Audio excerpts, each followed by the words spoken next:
Sathya Sai Speaks, Volume 10, Chapter 34, Questions Answered, Part 2 of 3.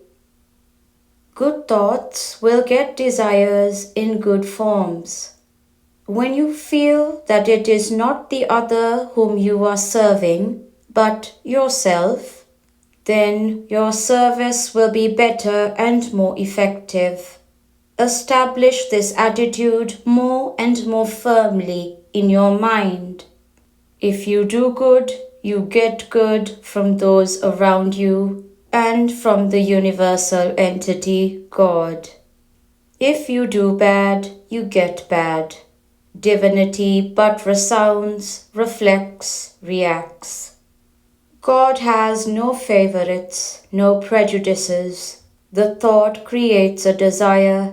The desire creates a form through which it is expressed. Have good thoughts, you get desires in good forms. Ahalya was lying as a stone for many years, as a result of the curse of her husband. Inside the stone there persisted human thought, which was again turned into human form with the touch of Rama's feet. If Ahalya had become a stone with no trace of thought, she would not have emerged as a woman from it. So unless all trace of thought is destroyed, the form will sprout and grow and decline. That is to say, birth and death are inevitable. The Ramayana gives another example of the power of thought. Ravana was a great person who had mastered the scriptural texts and who was earnest in spiritual observances. Every morning he used to go the round of many temples of Shiva. He had mastered the 4 Vedas and the 6 Shastras, and so he was praised and depicted as having 10 heads. His queen, Mandodari, lamented over her husband's death and defeat at the hands of a mere man leading a host of monkeys. She had learned from the Shastras that death caused by drowning or by the fall from a tree or through monkeys converts the dead into ghosts that wander in the realms of darkness. So she wondered why such a fate overtook the great scholar, the pious devotee that Ravana was. Then she remembered that the spark of lust that he harbored in his heart had burnt all that scholarship and all that piety into ash. He was not able to control his senses or sublimate the sensory urges. A bullock that does not yield to the yoke, a horse that resists its reins, a car without brakes, and a person who knows no self-control are all equally heading towards disaster. Have your vision steady and your will strong. Follow regular sadhana in order to control the senses and the emotions. Do not pay heed to others who may ridicule you for your changed way of life. They may point out to others and laugh, "Look at this man. He has become a great Sai Bhakta. Look at him with his japa and bhajan." But have your vision steady and your will strong. Do not deviate, march straight on. There are some questions among those handed over to me on the name to be used in japa with the Ramanam or the 5-lettered Namah Shivaya or the 8-lettered Om Namo Narayana, or whether I would suggest some other name. The scriptures have given a good answer for this. God is one without a second. You can adore him according to your own fancy and pleasure.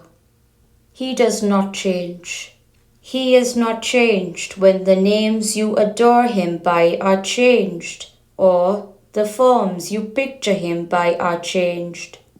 We have many kinds of sweets, many names and forms, but sugar is the one substance that makes each one sweet. You may prefer one sweet thing more than the other. You are welcome to prefer it, but do not condemn or prevent others' preferences. God will assume the form for which you thirst.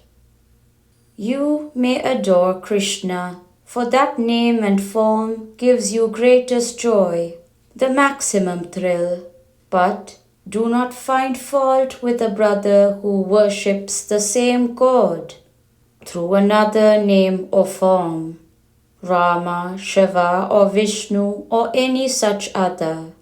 He has much right as you to worship God in the form he likes. The effectiveness lies not in the mantra or in the name and form it is centered upon. It lies in the heart, in the yearning, in the thirst. God will assume the form and answer to the name for which you thirst. That is the measure of His grace. When the child in the cradle starts weeping and wailing, the mother who is on the terrace of the house will run down the steps to fondle it and feed it.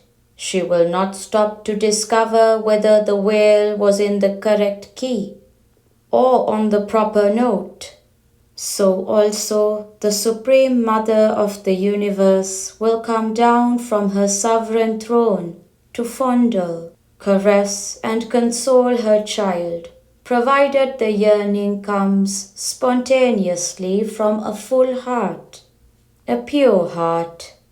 She will not investigate the correctness or otherwise of the pronunciation of the mantra or the perfection of the picture formed in the mind of the divine ideal yearned for. It is the feeling in the heart that is crucial, not the length of time devoted or the amount of money spent.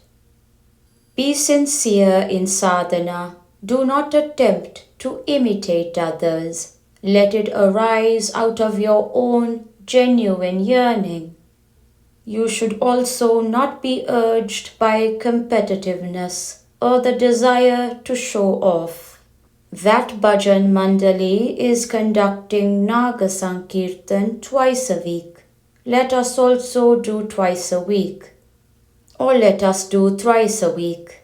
This kind of rivalry or exhibitionism has to be given up. There are others who desire to bring down units that are doing good work, for they cannot tolerate or suffer the fame those units earn. So out of sheer malice, they try to harm or injure the units, so that their good work may suffer. But there is another way of bringing those units down and making your unit more liked. The teacher draws a line on the blackboard and asks any one of his pupils to come up to the board and, without touching the line drawn, make it shorter. The pupils are puzzled, but the teacher shows them the way. Draws a longer line a little distance above it. The line is now the shorter of the two. Let your unit do more acts of service more efficiently to more people. That is the proper way to carry on the activities, not calumny or criticism, but work. Prema Yoga alone can lead you to God. What I am about to say in answer to another question handed over to me might pain some of you, but I feel the truth must be told.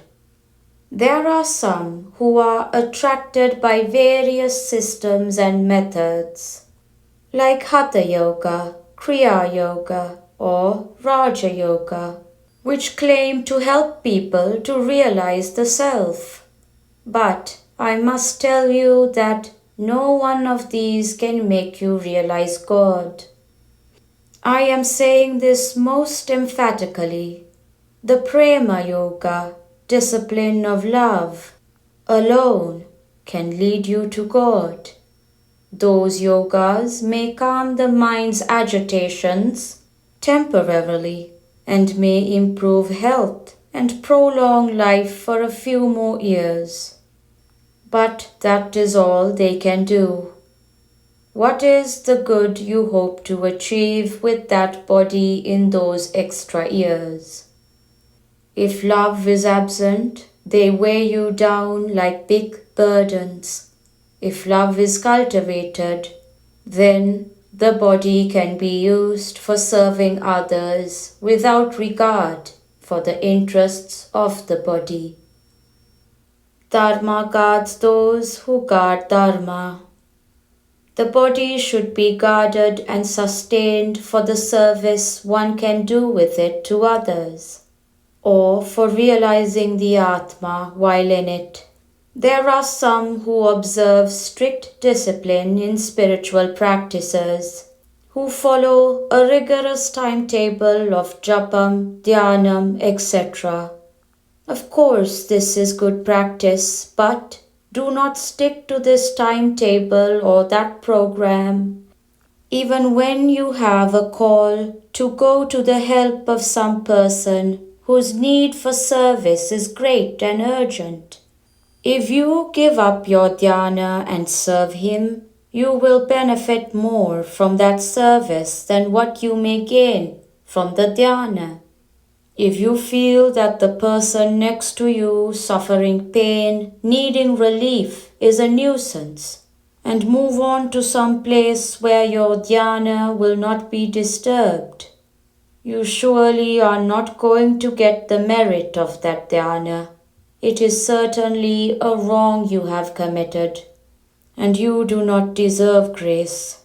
When God Himself comes down and has come down to serve man, He will indeed be pleased if you too serve man. Engage in those activities which please God, those which you feel and know will please God, rather than in activities which will please you. God is pleased with truth, with dharma. Dharma, righteousness, guards those who guard dharma. Know your dharma and observe it. Do not put forward false claims and boast that you are bhaktas, devotees. There is a proverb in Telugu about such devotees being good strict conformists so long as they listen to sermons and admonitions. But as soon as they leave off listening, the old evil tendencies and habits seize their minds and mold their behavior. When you move away from this atmosphere of love, tolerance, humility, and reverence, there is the risk of losing these qualities. So hold fast to them, be firm. The desire to please others, to win their esteem, or to create in their minds a false picture of yourselves should not arise and grow in your minds. End of part 2 of 3, Prashanti Nilayam, All India Conference, November 22nd, 1970.